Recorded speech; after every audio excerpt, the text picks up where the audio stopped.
Hey, everybody. Welcome to the live stream. I'm just going to give everybody a second to join us. We are streaming live right now at Facebook, YouTube, and X, formerly known as Twitter. So we will be doing a replay of this on Instagram. It's just easier to stick to a few platforms instead of all of them at the same time. And we'll do a replay of this. And I'm so excited for this conversation because it's going to be a grassroots spotlight. And we're going to have a pretty special guest from Chicago joining us. So please share this across our stream, across your platforms, rather, from our Facebook account, from our X account, and you can share with everybody what's going on in Chicago. So without further ado, I'm going to welcome on Danny. Hi, Danny. Hello, hello. Can you hear me okay? Yes. Okay, perfect. All right. So we have Danielle Carter Walters here. She is co-founder and vice president of Chicago Flips Red. As you can see, if you're able to watch, unless you're driving and listening to us, Danny has on her red lipstick. She has on her Chicago Flips Red shirt, hoodie. So I'm so excited that people can learn more about you, even if they've heard of you. I want them to be able to hear what's going on with grassroots momentum in the city of Chicago. The city has made national news because of us being a sanctuary state and all of the craziness with illegal immigration. And so I just want to give everybody an opportunity to hear about your organization and about the work you've done, Danny. And so just to start and launch into it, who are you? Where are you in the city? And what brought you to public advocacy for Chicago? Well, I'm Danielle Carter. I'm a fitness trainer, but what brought me to this point with Chicago Flips Red is just seeing the injustice that's happening in our community and with no help. I am born and raised here, south side of Chicago, and just to see what it was and then what it has become is devastating. And when I saw, well, my consciousness, I became aware before then, but we're in our community, we have always been taught to vote blue no matter who. That's it. We were never taught to look at policies. We were never taught to, understand, be politically educated. We were never taught that. We were just taught Democrats are for Black people and Republicans are rich, racist, white men. And that's it. So, that's what I went with. And it's funny that we were taught that, but we were like, I remember when I was younger, we went to church all day, 5 days a week, all day, and things like that. So it's funny that we are very religious, yet when you think about a party that advocates for everything that's anti-God, this is what we vote for. So that was one of the things that made me conscious also, because I'm a Christian. And so when I began to understand that when I'm looking at this party advocate for everything that was what go against what I believe as a Christian, that started waking me up. And I'm saying, like, wow, hold on, let me start looking at policies. And then when I started educating myself on policies, it was no way that I could continue being, voting for this party. And so that was like the start of the consciousness.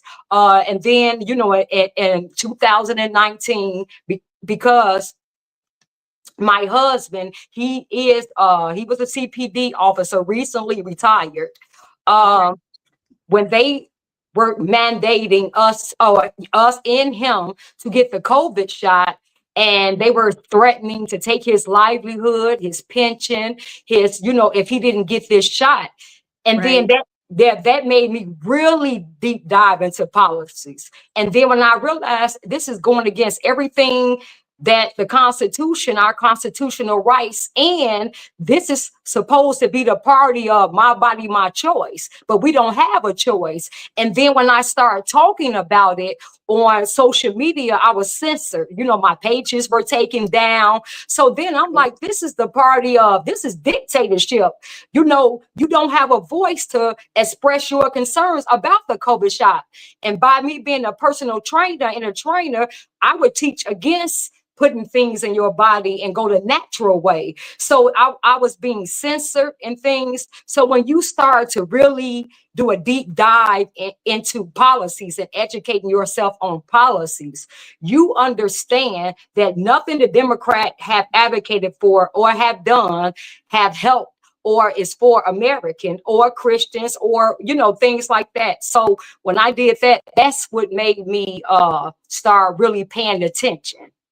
Okay. And then, and I think that was a lot of us in the country, don't you think, Danny? Where 2020 and what we were seeing just was not adding up, and the tyranny of government overreach that directly affected us. It wasn't just a debate to be had, you know, outside of the realm of our household. It was affecting our bodies. It was affecting our children and our businesses. I mean, the whole gamut. And so that's certainly when I, as a walking cliche of stay-at-home suburban motherhood, was like, hold up, no, this is not making any sense whatsoever. This does not represent me, my family's belief system. And honestly, it's stupid. Like, I think a lot of people were kind of like, are you seeing what I'm seeing? This is stupid and it's tyrannical. And so all of us just kind of fell down that rabbit hole. And it didn't matter if you were a Democrat voter or Republican voter, you either believe in the concept of liberty or you don't.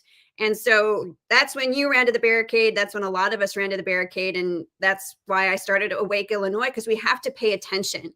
That's really it. It's so easy to be fleeced, to be duped, to be lied to if you just have like 1, 2, 3 inputs of propaganda and lies. Like, you're only as good as the inputs you receive. And what I loved about 2020, as devastating as that time was to wake up and be red pilled, like you found your people who share your values. Right. And people were more courageous in speaking to one another to these issues. And so forget the days of like no longer talking about politics or religion. Like we gotta start talking about it, right? That woke a lot of people up.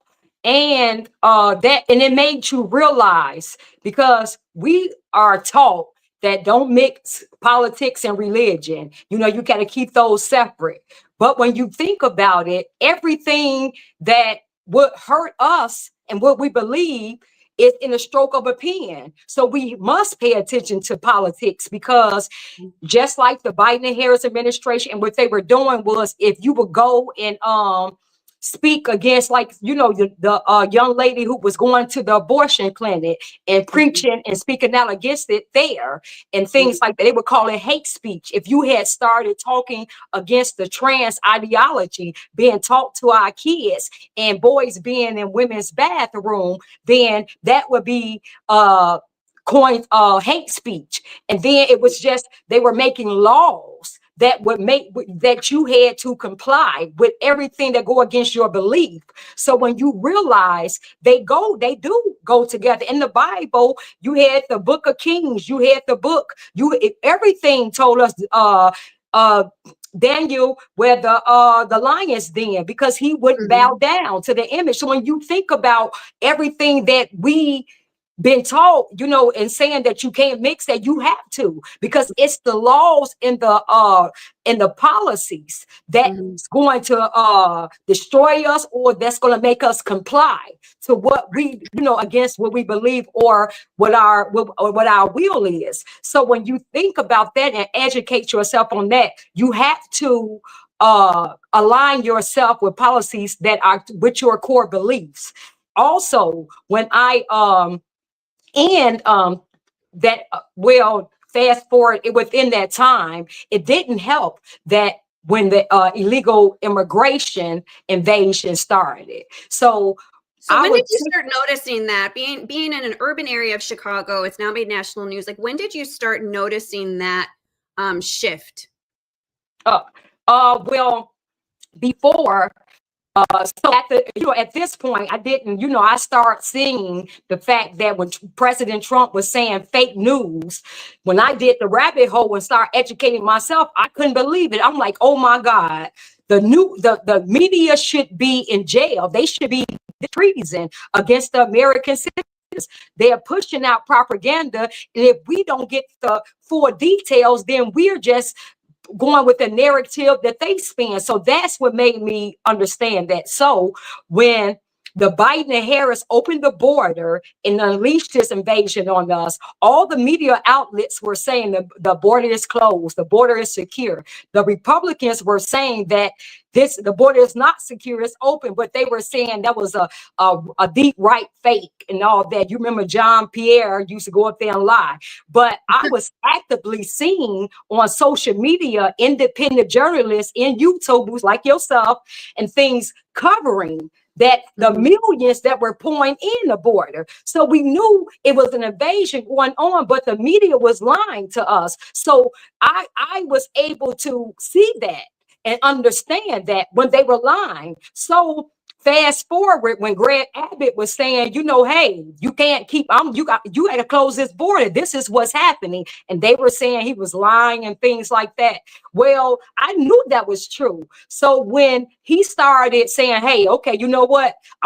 You all going to have to cover this. And he started busing them to sanctuary cities. The only thing I would have did different if I was Greg Abbott was I would have been busing them to the White House. I would have been busting them to the media, to the networks and where they are at, their headquarters. So now you are going to have to cover this. But he started busting them to the sanctuary cities, which now the media had to cover it because they were coming here in droves. So that when that happened, that's when the light was shined, but I had already knew that. And when they had started to take our field houses and our schools and put them in our neighborhood. Now, mind you, we had been asking for resources for our community, for the crime, for the poor schooling, for the abandoned buildings. We're we're losing our homes, no economic growth in our community. So we had been asking for that.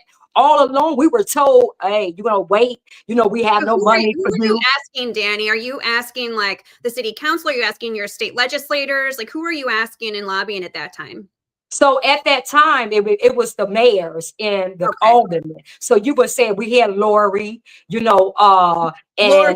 Lori Lightfoot, yes. But when I started, it was Brandon. So but before then, because they were coming in, the illegal aliens were coming in under Lori as well. Because remember, she was like, keep the buses coming too. So, but I wasn't so much into it until, this administration, because of the fact that they were now setting up shop on my residential block. I'm a homeowner, so I pay, my property taxes is going up. We're paying the highest taxes, but yet and still I'm seeing illegal alien restaurants pop up on every corner of my block.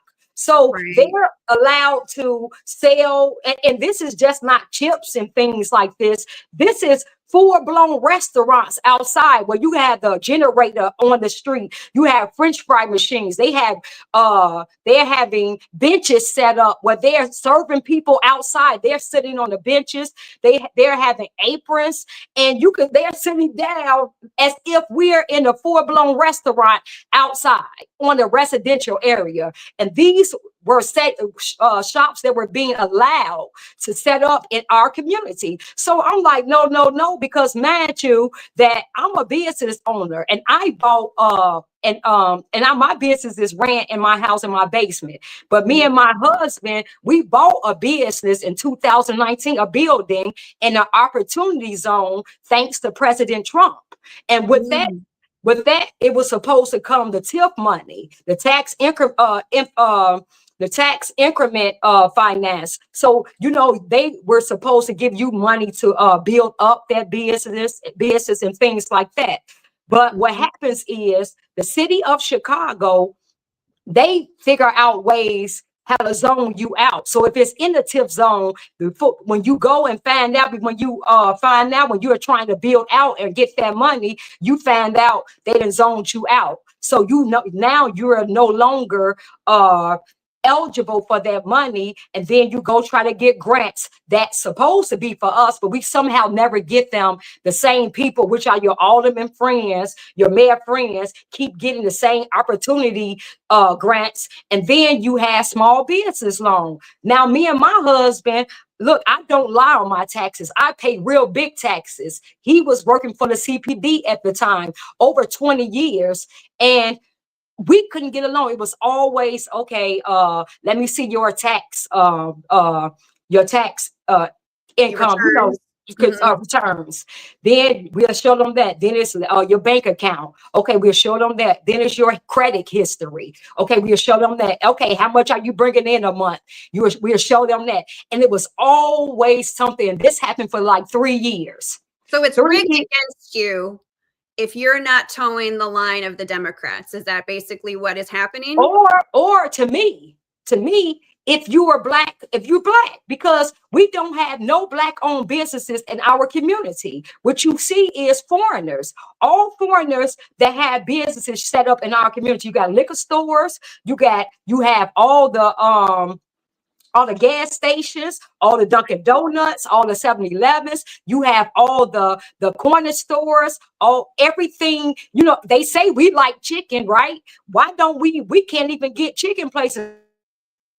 All your chicken places are on like Sharks, that's, you know, JJ Fish, all on by Arabs, foreigners. So this is strategically, and I saw it with me trying to get a black-owned business in my community where President Trump made it, where you can get these opportunity zones, but the city, they don't want that. And so it's somehow we're the most segregated city, which is healthy segregation. We have in Chicago, you have Love Village in Pilsen. That's the Hispanic community where they have Hispanic businesses, Hispanic homes. Everybody own their home in those communities. And then you have Chinatown, where all of their things are in Chinese. Their writings, all their businesses are owned by Chinese. All their, you know, houses, everything, and are owned by them. Then you have the Jewish community. Then you have the white area. Then you have Chicago, the South and West Side, which is the black area. And it's just somehow we don't have no black-owned businesses in our community, but everybody else can come set up shop in our community but us. All we have is abandoned buildings when it comes down to us, but every other community can have what it takes for them to flourish in theirs. So that's strategic. What they're doing. But like I was saying, getting back to, we would go down there and complain to Brandon Johnson, because I don't know if you remember, but they was going to put the first tent city in Brighton Park. It was when they had brought them here, and they placed most of them in our communities. Like I was going back to say, they had took away our schools. They took away our functional field houses. Now, this is all we have. Mind you, our kids that's on the street, we have still high crime. We have all things. So these are some of the field houses are what keep them off the street, because they can go there, play basketball, play sports, and things. Yes. So these are functioning. We had elderly citizens that would go there and work out, you know, bingo night, just to give them something to do. So these were functional field houses. They took from us in the schools that they closed, the clothes in our community, and all these other resources they took. And the little resources that we did have, they took from us and gave it to illegal aliens, and make sure they were housed, make sure they had food, make sure they had money, make sure they had everything, while taking the little resources we had and telling us we don't have resources for you. So that's what made me just really say no. And when I started going to, they tried to put the first tent city in Brighton Park, which is not far from me. And I was out there protesting with them and things like that. Come to find out, they knew it was on poisonous ground, and they knew this. And at the last minute, they found, you know, they stopped it. But when we were going up to City Hall, with Brandon Johnson administration and going up there, we were talking against it and going, and saying, hey, no, don't put them in our community. And where are the resources? Our aldermen get $1.5 million every year to build up our communities, each alderman. Brandon Johnson, you get the South Invest Southwest money that never made it to our communities. You get the crime prevention money that never makes it to our community. So we're up there saying, hey, we never got these resources, and yet you all taking our field houses and everything we had. Don't spend our money on us. So we would go up there and talk about that, and they would censor us.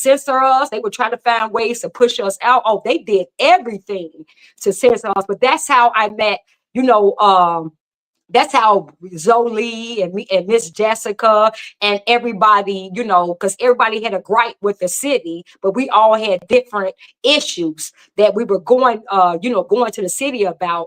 And Zoli, I never forget, she said, call for a town hall. I went there, and that's how Chicago Flips Red became established. But these were everything that led up to the frustration and the things that were going on in our community that wasn't being televised. Because mind you, the local news never covered this, and they still don't. It's only like Fox that's covering this. The local, they don't cover this. And these are the real issues that is going on in our community.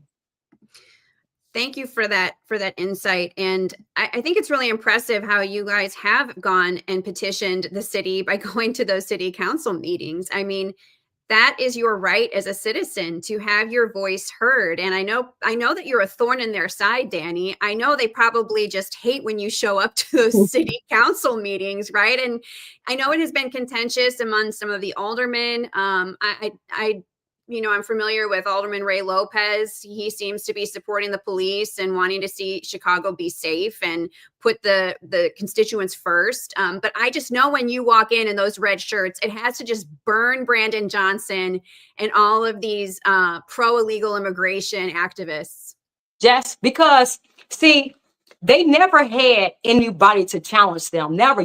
Chicago have been corrupt for a long time, and they never had anybody to challenge them on their corruption, on what they're doing. So they counted us out, really. They was going to do what they usually do, business as usual, launder, steal our money, and with no pushbacks. So, in the aldermen as well. So when we started coming down there and paying attention to these meetings and voicing our opinion, seeing where our money was going and talking about that, of course, they had started to make sure, you should, like they doing now. Some city council, they have it where you have a ticketed event.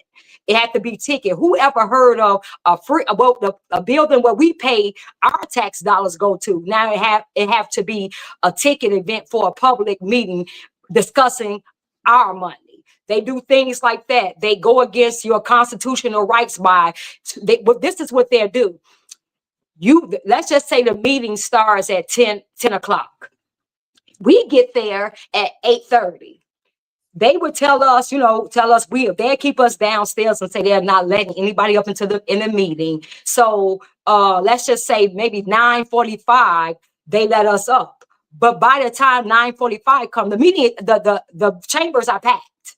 Mm-hmm. How did these people get up here before us when you wasn't letting anybody up? Right. They just stack their own people in. They rigged it against you. Yes. And so what they do is you only have 10 speakers, which is unconstitutional too, but you only have 10 speakers. So, of course, by the time we get up there, you got 30 speakers already. So we never get a chance to speak. So this is another way of censorship, or how they block us out, So they start strategically trying to find ways to make sure that our voice don't get heard. You should see, even on the screen, right? People would notice this, like the screen, because YouTubers and things were taking our public comments and showing it, they had started using the screen where now you don't see our face, you just see numbers.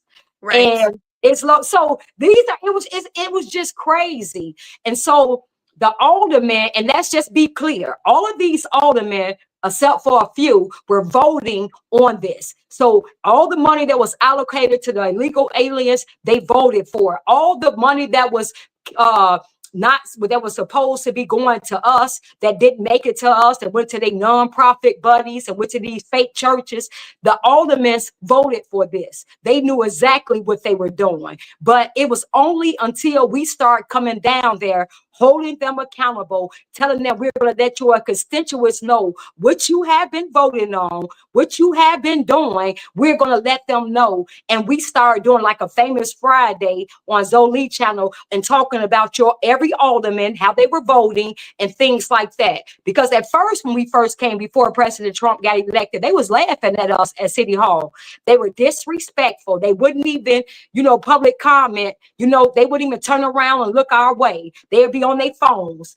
Brandon Johnson would be smiling. It was so rude, just so rude. You know what, Danny, I can tell you, this isn't just happening in Chicago. This is happening in almost every location where there isn't fair and balanced representation in your government. It happens when parents go into school board meetings and they get cut off.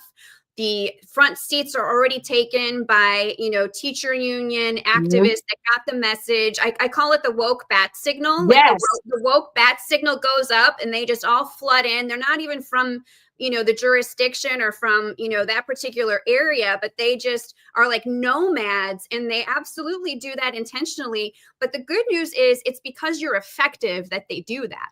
Otherwise, they wouldn't send up the woke bat signal. They would just let you take to the podium and to the microphone and say your piece. But they know that you're having an impact that threatens their power. And that's amazing. That's what makes grassroots movements like yours so important in an area where otherwise there's been a lot of apathy. The power brokers have been able to go on and on and on without any pushback, and you're disrupting that. So great job. Yes, they were. It's just like you were saying. Thank you. They were, like I was saying, they were so arrogant at first. They were very disrespectful, arrogant, and things like that. You're right. And we were like, wow, people need to know this, because he would go out there, Brandon Johnson would go out there and act like he's for us. This is, I'm for the Black community. This is what they're doing. And talking about slavery and talking about we need to accept the newcomers. They call them newcomers. They don't want to call the dreamers and things like that. So he would go out. Now we're in a meeting talking about was killing and destroying our community, and he would go and talk about something else in the media. So it was just, they were just looking at us like we were garbage. But it was funny when, I'll never forget when we went, because even before we were advocating for President Trump to get in office, we were advocating for him, right? And they used to laugh like, yeah, whatever, it's not going to happen. But I'll never forget when the day, when President Trump won, in the next city council meeting, the faces was priceless. Because see, they expected Kamala to win, and they were just going to keep. Now we don't have no help. You see what I'm saying? We don't have, they're not helping on a local level, and the federal level, we can forget it, because they the ones who caused this devastation, and they the ones who want this. So we would have had no help on the federal level. We would have had no help on the local level, and we would have just been, just somebody talking. But when President Trump won, now it put a monkey wrench, because now Kamala is out of there. Now President Trump, he campaigned on doing the biggest mass deportation, and he's a threat to what they are trying to do. So I'll never forget their face. And when we did that, and fast forward now, oh my God, now that they know that President Trump is the world is paying attention, and President Trump is listening to us, everything we ask him, oh my God, you should see it. Brandon Johnson, they now it's, now it's different. They are still trying. It's different than Trump's first term, for sure. And it's only the illegal immigration issue and the taxes appropriated to, like you said, restricting your own community services as taxpayers, and now having it go towards illegals and prioritizing illegals. I mean, it's definitely a different vibe this term under President Trump. And I know people who were frustrated with him in the first term are really, really happy with the intentionality right now. And I can't help but think, Danny, that this grassroots fervor in the Black community in cities like Chicago, and I know many other big urban blue cities, that is sending a message, right? And you saw that minority conservative vote went up for Trump, even in Chicago and in blue areas of Illinois. And I can't help but think this illegal immigration issue was driving those votes to President Trump, and he got the mandate and he's following through on that. Yes, because and what we have to, and we know that Illinois is red, and we know that Chicago, because a lot of people that they don't show, that we get a lot of emails and messages, they voted for Trump, all in Inglewood, all in these areas, but because Chicago is a no voters ID. You count ballots after 30 days. You know, they want to, you know, they can, if they had, there'd be 100 days, they'll be able to count ballots. Because we know that the voting system is rigged, then we can't, you know, it's not voters' integrity. And that's what we are making sure that we try to implement before this election coming up, before the governor's election and things, because the 2026 midterms. Yep, November 4th, 2026. Yes.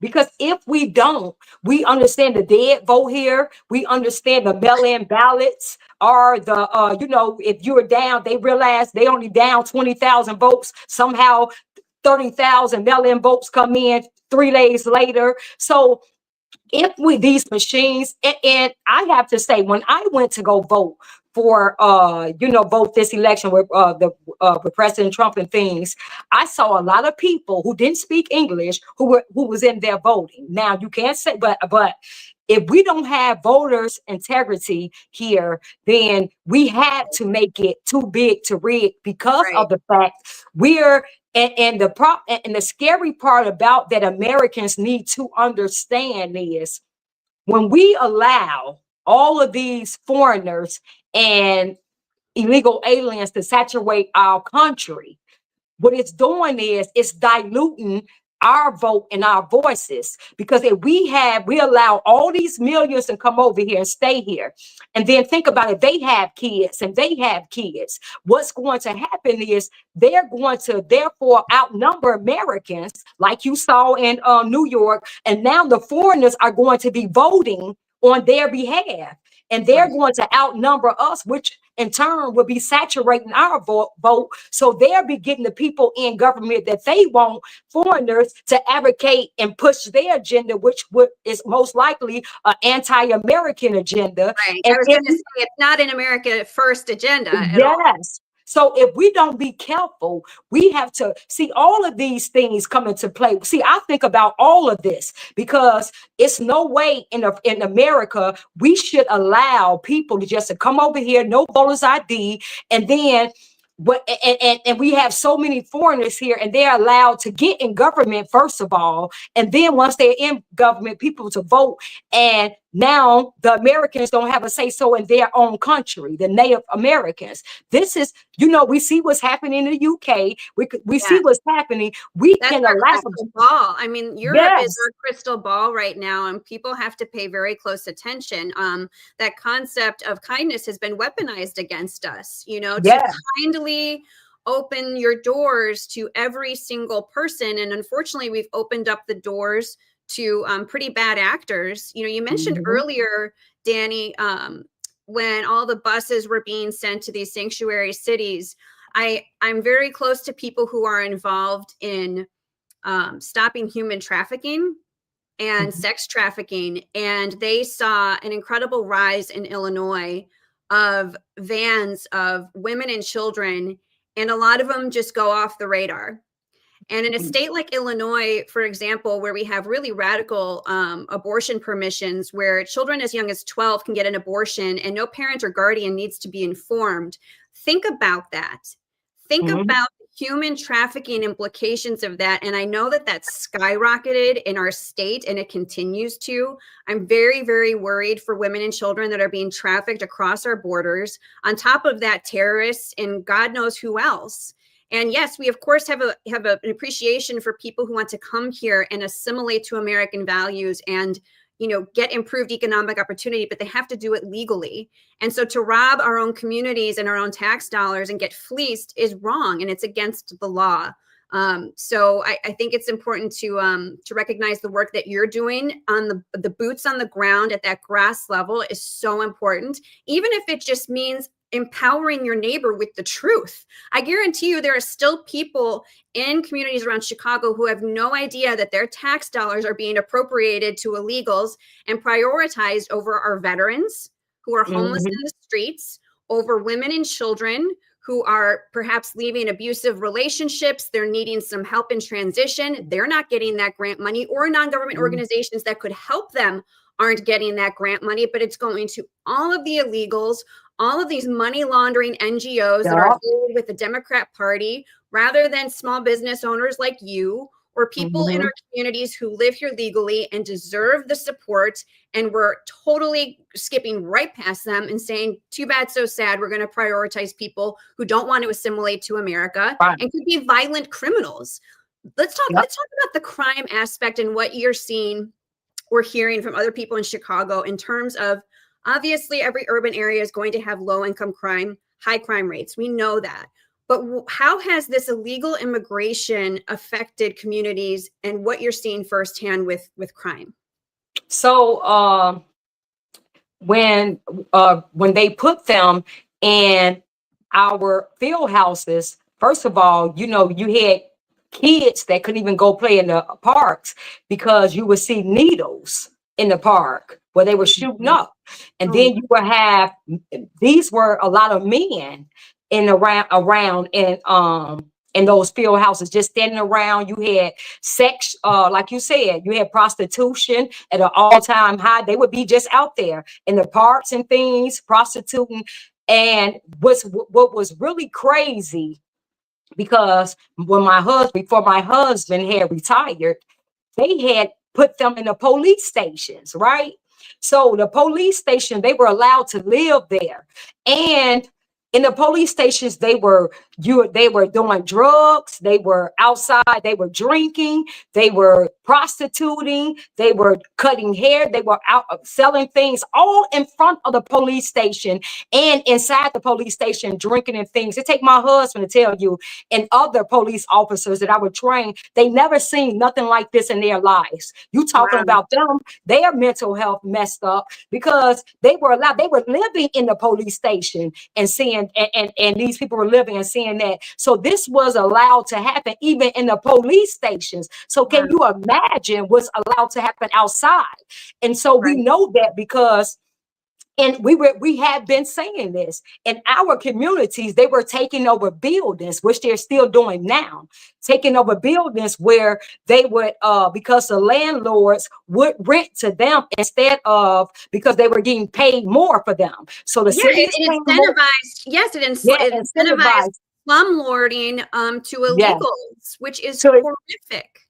Yeah, so they would rent to them, and let's just say you might have one American citizen up in the building. Now you have 3 or 4 illegal alien, and then people. But then they would bring like 30 more into that one apartment, and so this is what's being reported. Where is the American citizen? Now they done took over the whole apartment building. The landlord's not saying it because they are getting paid so much money for them, and so now you have them outside selling drugs, you have them prostitution, you have just everything that's happening. And then when you have a person like me that's in the building will call and complain, the police can't do anything about it. So now they're just saying we can't do nothing about it because their hands are tied. You can't say that they're illegal aliens because we don't tell the status, we don't ask the status of anybody. So this is just so they can't do nothing with them. So they're allowed to terrorize us in our building. This is so many emails and so many things that have happened. And so they're terrorizing the person who have called the police. So now they're scared to even talk because now they're in the building with them, and they have terrorized them to tell if you talk, now you're being, you're going to get something going to happen to you. So we know that even with the building on 75th and South Shore Drive, where the ICE did the raid, they failed to mention that Trinity Agua had taken over that building, and they had prior to that, a couple of months before the raid, they had a Trinity Agua gang member had shot an illegal alien in the head, and they had buried him in concrete. And so, but this was the second murder that was there, that because we were told there was another murder. So this is what they were doing, and this is what's being allowed to happen. And the aldermen know that because that building had 15 and more violations. They were called, just like a building down the street from me. We have been calling on about that building. So this is what they have done, taking over buildings. So crime rate is going up, and they allowed to happen as you seeing now. And I know you were seeing it and covering it since ISIS here. They're showing all the illegal aliens with the criminal records they had, and been allowed to just get right back in the street. Rapists, rapists that's in our community. When we go on the Danny, just because I know that people like you and I are very familiar with Tren de Agua and what that means. But to the average person who maybe is just starting to now understand the terms, Tren de Agua is one of the most violent gangs and they come from Venezuela. And to have that anywhere in a proximity of our country's border is horrifying. These are animals. These are disgusting, evil people. Tren de Agua is bad news. This is not the family that came through Ellis Island in the early 1900s with one suitcase and they're signing their name and they're trying to get work to better their lives. These are violent criminals that are bypassing our laws to murder, steal, drunk drive, and kill our American citizens. That's the reality. When people say Tren de Agua, you have to understand that what that means is violence, murder, and Homeland Security. It's worth following them on Twitter at DHS.gov. They're on fire right now covering what's happening in Chicago, Danny, and they're going through all the illegals from Mexico, Central America, Venezuela, South America, who have killed our fellow citizens. And these are receipts. These are the receipts. And they have been put into our jails and released repeatedly back on the streets. They're wreaking havoc on our communities. And this is not, I always say this is not hyperbole. I am not an alarmist. I don't like that type of propaganda, but this is something to be genuinely alarmed about. And these people are in close proximity to where we live, to where we work, to where we play, where we're raising children. Nobody should want this. This should be a shared value, Danny, where it doesn't matter what your voting record is. You should not want to be in close proximity to violent, illegal criminals. And I'm so glad that you brought up that ICE is there, and that tell me what it's like to be in the city of Chicago and live there and work there, to know that ICE is making the rounds and apprehending these violent criminals. What has that shift been like in your community? We love it because this is what we've been asking for. On top of our crime that we've been trying to get help for, that we haven't got any assistance for. Now you have they bring another country with their crime. And make no mistake about it, the cartel is running these communities, it's running these people. We see fentanyl all in, and a spike in fentanyl overdose in just the community, in our community, and in Chicago alone. So make no mistake about it, the cartel is running. They are trying to allow, with our aldermen and Brandon Johnson, we believe Pritzker, they're allowing this for them to come in. And you notice the cartel don't care. They don't play.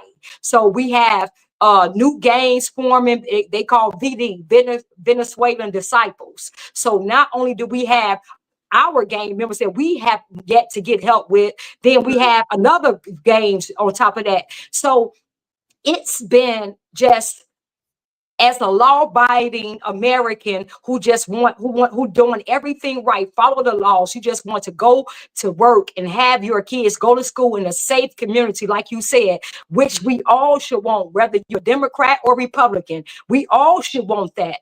This, to have ICE here, to actually have a president who's listening to his people, the regular people, and to listen to us and actually doing something about it to help us, and to have ICE doing the job that our elected officials refuse to do. The elected officials that we pay their salaries, that's supposed to work for us, refuse to protect us. To have a president to do that, it's breath, it's a breath of fresh air. And then to have ICE in the community, and you see that they're not caring, they don't care about what these lying elected officials like Pritzker and Brandon Johnson and these disgusting judges are trying to make them do to stop it. They are just doing their job to make our community safer, and they are just doing what it takes to see that. It's like, wow, thank you, Jesus, for listening to your people, because I just keep thinking, if it went another way in Kamala got in, could you imagine all those 50 million people that were waiting to come in at the border would have been here? They would have been saturating our community with no help. They would have been allowed, because look how hard these Democrats are fighting to keep even the criminals here. So wait, you don't like Kamala? How racist of you, Danny? Right. You are racist. You are a white supremacist in that red lipstick. No, you're right. I mean, I do think about that, because you know that criminals who want to come here and hurt our country would have been more emboldened if she was at the helm. There's no question. She had no intention on securing our border. She is part of a absolute agenda to destroy the fabric of this country, and to see it destroyed, to no longer be the shining city on the hill, but to be destroyed by illegal immigration. And you mentioned Europe. That's absolutely the crystal ball. The multiculturalism and the kindness and the diversity, equity, inclusion, it's failing there. I mean, it's just horrible, the crime that has happened there. And they're losing their culture. They're losing their countries as a result. And it's horrific. Somebody here said, we've got a lot of really nice comments, so feel free to comment and I'll highlight them. Or if you have a question for Danny, we can take any questions for her. We can take some questions. Our Health is saying tag Trump does notice, so you can tag at POTUS through any of our accounts. Sure, let the president know that we love ICE. We love the securing of our borders, and we want our communities to do right by our own citizens. Prioritize our children. Prioritize our taxes for our veterans, for families in need, and Our Health also said these gangs from Venezuela and Mexico are worse than animals. They literally put small children to stuff them with drugs, to smuggle drugs into the country in cars that look like families crossing with sleeping children. They have no conscience. Right. So because we see that here. You have, and this is disgusting. The media and the Democrats want us to feel sorry for when you see their ICE getting, taking families, mothers, fathers, and things. But we see them, they are allowed to be on the expressway outside with their kids, begging for money. And it's somehow they all have this same conglomerate of candy. Where are they getting this from? These nonprofits. They have this, everybody had the same candy, and they're outside. And the kids are outside asking for money or, trying to sell this candy. Now we know they getting all this money selling this candy, and some kids, when we were downtown, that was just out there by themselves. And then when you see the parent, or supposed to be the parent, they a block or something down while the kids, and we like, look at this. So they don't care about those kids, and No, they're pimping them out. They're basically pimping them out on the streets. They're pimping them out, and they're allowed to. Because now think about it. If that was us, an American citizen, and you had a mother outside with her kids, have her kids on the street, on the expressway, begging for candy all the times of the day, what would happen to us? They would arrest us. They would take our kid, put them in DCFS, charge us for child endangerment, all type of things, and our kids would be separated from us because they would say we are unfit. But yet the illegal aliens are allowed to operate just like this. And these kids, when you look at them, because one kid came in, me and Zoe, we was downtown, we was in a restaurant. And so the kid came in, didn't speak English, and had candy, and just, putting the candy in our face and stuff. And we was like, where your mama? Where the adult at? Didn't see it, and Zoe had wanted to show it, film it, and then one lady, why are you filming? You shouldn't be doing that, and this and that. But we just wanted to show that this is what's happening. This is what allowed to happen. This kid, where's the parent? It was a small kid. Where's the parent? What if I was a pedophile? What was if I was somebody who wanted to do something to kids because they're out there, a predator? This is what's happening to the kids. So it's not that we are so we don't care about, and we are so cold-hearted. It's not that. Everything must be done in decent and in order, and everything must have structure. God is not about chaos. So when you see all of these things that are allowed to happen, it's not that we are cold-hearted and no, don't come here. It's just the way you have to come here the right way, because it stops, it helps with things like this happening, with kids being prostitute out and taken. I appreciate that, because you care about these people. The slogan of, no human is illegal. To exploit these children and families is so wrong. It's absolutely horrific. I know the human trafficking is happening to these kids. Yes. They're undocumented. The person's right about the drug running. I mean, you should care about these humans 100%. But if they had never been permitted here in the first place, they wouldn't be getting exploited and put in harm's way. So I'm devastated that this is happening. I don't trust that most of the NGOs that are involved in this stuff in Chicago are actually doing right by these people. It's just a giant money laundering scheme. So I'm very worried from a genuine humanitarian standpoint. I think we definitely have like a crisis on our hands. I'm worried for these families.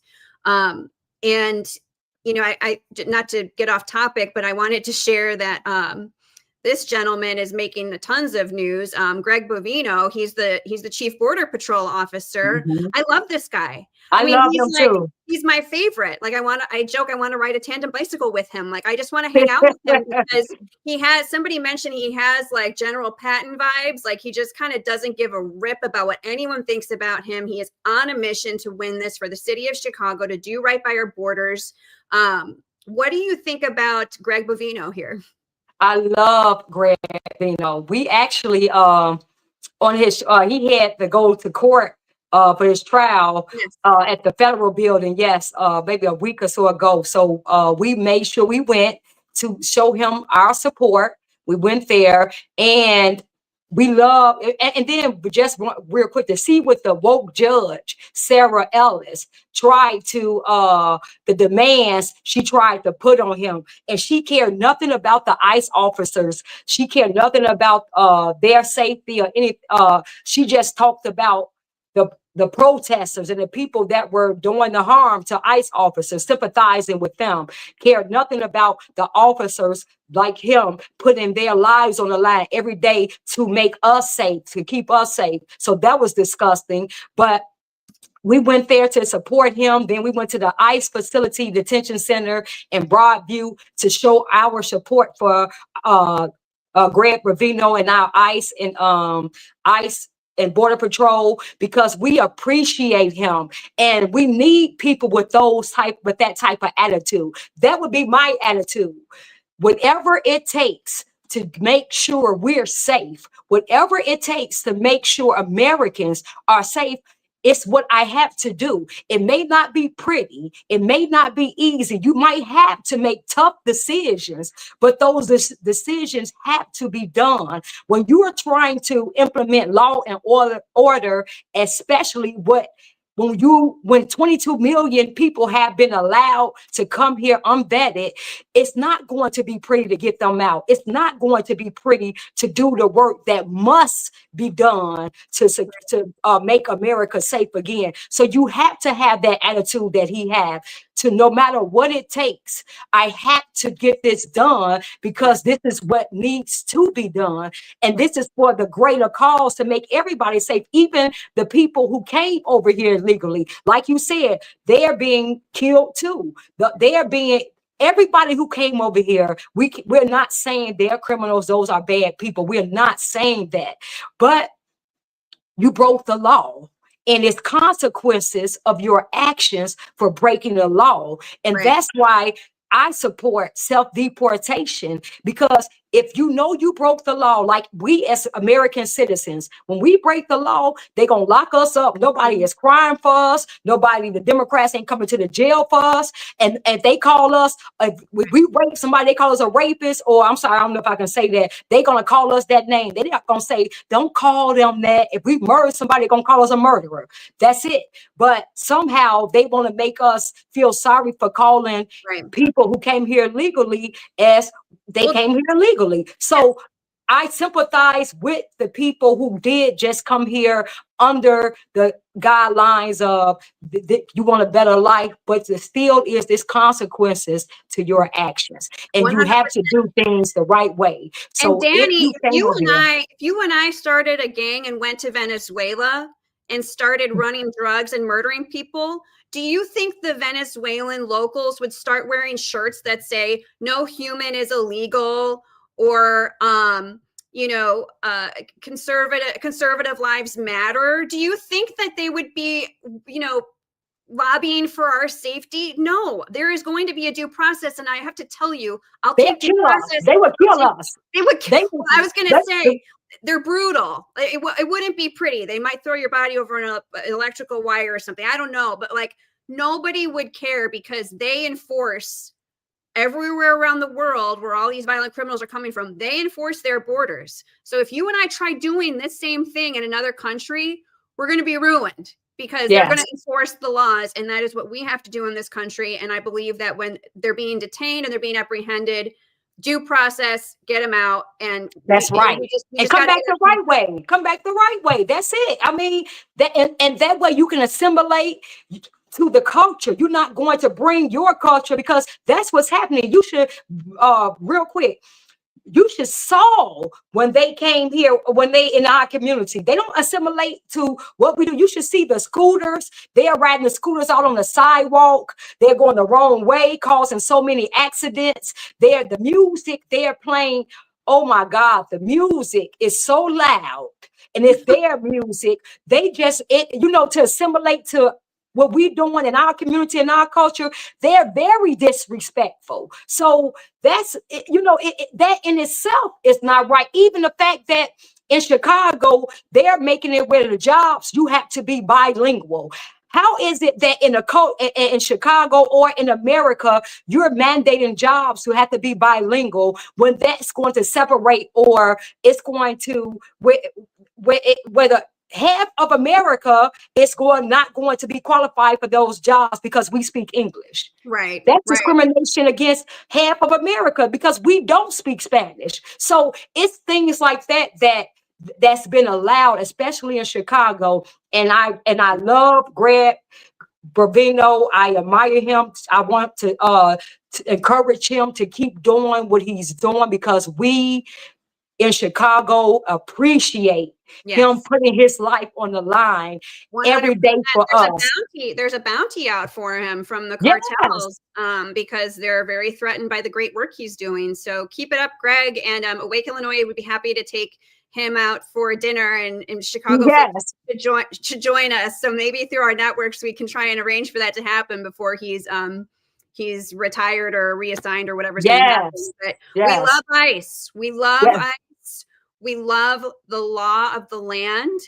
And we love when people assimilate to American culture and when they pay taxes and support their communities to do right by, you know, your fellow neighbors and by your family here in America. So this is a good question, and then we'll kind of wrap it up, Danny. Lauren is asking, what can we do from the suburbs that will best help Chicago Flips Red? Can we show up, speak out online, donate, all of the above? Please let us know, because there are many of us in the suburbs and all over the state who want to support and maybe don't know how. So what's the best way to support your efforts with Chicago Flips Red in Chicago?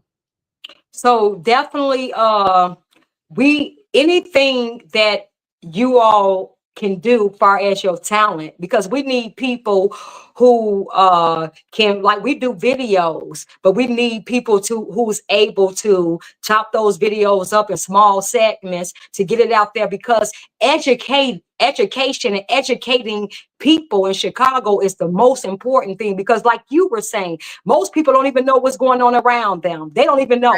And when we tell, they say, Danny, I didn't even know that, when we showing the videos and things. So we have to get the education out there. So the word out there. So sharing our videos, or, you know, if whatever your talent is, we can use, if it's something you can do online to help us, taking in emails, if you are good at coming in, because we're going to need people to go knock on doors when it's time to registering people to vote as Republicans, talking to them. All of these things we're going to need. We're going to need, if you have a problem with what's going on, because we want Cook County to flip red, because Toni Preckwinkle, which is the Cook County Board President, she needs to be up out of there, because she's the most corrupt one. So that's in the suburbs too. That's your area, Cook County. So if you can get the word out, if we can get the word out of what's going on, and you can email us, because I think the emails, you have that on there, your emails, and if you donations, everything we are doing is coming out our own pocket. Nobody is helping us. The only I know people, how that goes, Danny. yes, the only help we get is the support from you all who believe in us and who really want Chicago and Illinois to change and feel real, who want real change. Those are the people who donate to us, and that's the only money we get. Other than that, it's coming out our own pockets, which we don't even have. But God has done this, everything that we were allowed to do, it was little to no money. That's how we know it's a supernatural provision he's making for us. And then the things that we do need is always people that donate, that allow us to go do things. So the donations help. And we say, even people feel bad because they say, Danny, I only have $1, $25, things like that. But we always say, I have like 45,000 people following me. If everybody gave $1, that's 45,000. You know what I'm saying? 4,500. Yeah, that's help. That can help with everything. So it don't take a lot. But if you donations, and just email us with anything that you feel like you can do or contribute to the cause. We are going to implement, we're going to put all the emails together, and then we're going to separate who can do what, who live in Chicago, what their talents are, because in order to take this machine down, it's going to take all hands on deck. We're going to need everybody to come in and to help, and all your talents are going to have to be implemented to save Chicago and to flip Chicago and Illinois red. So you can go on the website, which the website is up there. It's flipred.com. And if you want to email us, Flips, FLIPS, right? Flipsred.com. Okay. I have it on the ticker there too. Okay. And if you want to email us, it's info@chicagoflips.red. And just, let us know what you want to do, how you want to help. And you can also donate on the website as well. Okay, that's amazing. So your website looks great. I'm really excited that you guys continue to get organized, that you're not stopping for 1 second, that you're going to be a continued thorn in the side of all of the people that are really leaving their constituents behind in Chicago. That's the sad reality. And I saw it in the suburbs too, Danny. That's why I started Awake Illinois, because I saw that our elected leaders were not representing us. They were not representing our families, and we really had to go on our own. And that's a shame. I would rather not have had to put so much time into grassroots activism, but it was not my temperament. And I don't think it's yours either, or your members of your organization. You just have a temperament that sees a wrong and is going to do whatever you can with your time and talents to right it and to help empower your fellow neighbors to stand up for their families and to stand up for their liberties. And so we love ICE, and we as grassroots leaders love donations, because that's what keeps us going and being a light in the otherwise dark times of living in a blue state and living in blue areas of Illinois. But I think we have momentum on our side. I really do. It's a unifying issue to want to see violent criminals as far away from where we live as possible. Right. It is a shared value to want to have the law of the land reign supreme. And I think that it's no coincidence that most of us in grassroots activism are Christians. Right.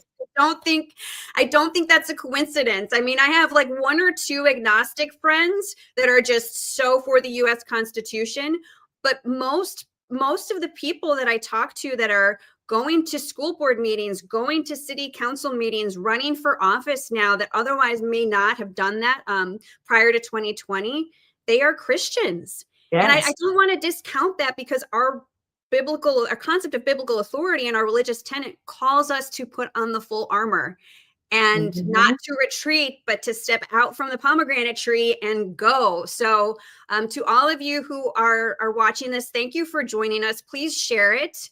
And we will share. Yeah, please share it. Tag your friends.